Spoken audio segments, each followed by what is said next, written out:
নিজের মারে কোনোদিনও কইলাম না রান্না বান্না শেষ হয়েছে আম্মা আয়ো হায়ালো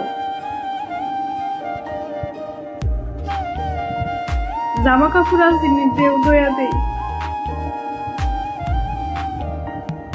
আয় তোমার মাথাটা তেল দিয়া দেই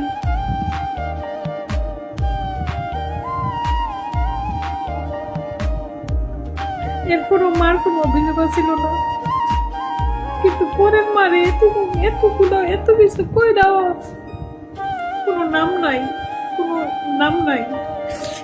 নিজের মানে যদি সাইড ভাগের এক বাবু করতাম মা মাথায় তুলে রাখতো পরের মায়ের এত কিছু কই দাও দিন শেষে কথাই উঠুন লাগে আর কোনো